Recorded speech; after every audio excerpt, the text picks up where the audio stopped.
Okey, hari ni aku nak pergi pasang kipas ni dekat 3R. Jom. Sian diorang panas. Tapi ada satu masalah. Kipas ni perlukan hook. Macam mana kipas yang ni bergantung kan. Tapi hook ni tak ada. Aku beli kabel tight. Kalau boleh ikat, alhamdulillah. Kalau tak ada, wallahualam.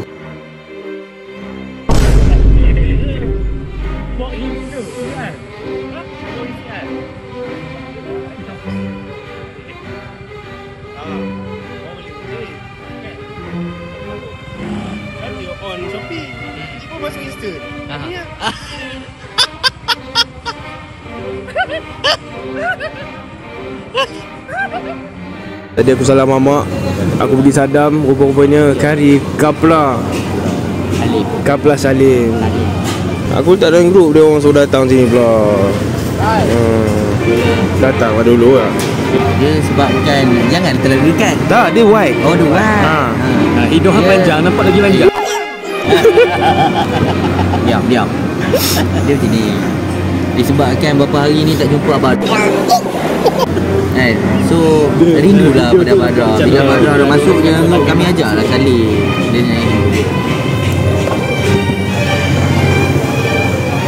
Alah.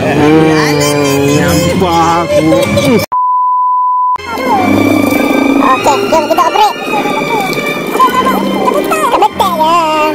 Tengoklah mana yang boleh. Aku pisangnya. Tegaklah sikit.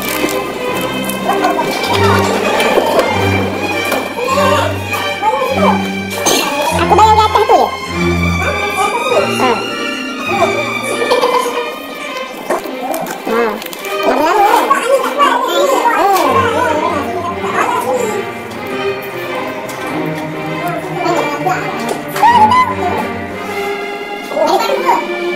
Tak, dia bukan pakai paku. Dia sepatutnya pakai hook. Hook tu tak ada. Hook yang sangkut tu tak ada. Itulah untuk beli kabel tight. Kabel tight dah kata kan. Betul ingat? Tengok fikir kat atas tu macam mana nak buat. Setting plan aku lah. Datang tu dia sangkut paku lah. Tengok belakang kipas ada lubang. Ada lubang lah dekat ni. Kipas ni tak pasal mana pun. Tengok belakang ni tak? Screw dah baru sini. Macam boleh. Macam boleh. Try dulu.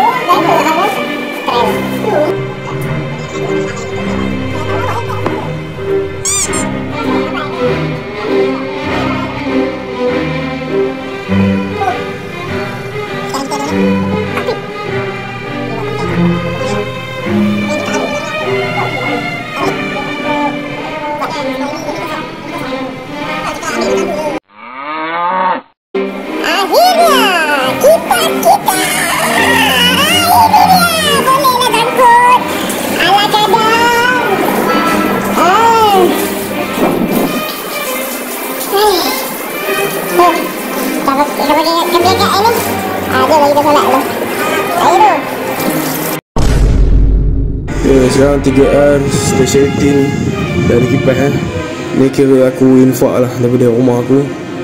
So minta tolong korang jangan ganas-ganas. Sebab ada ikat macam tu je.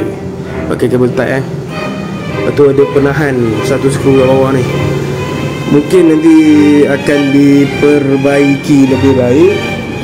So jagalah jangan pergi rembat pula.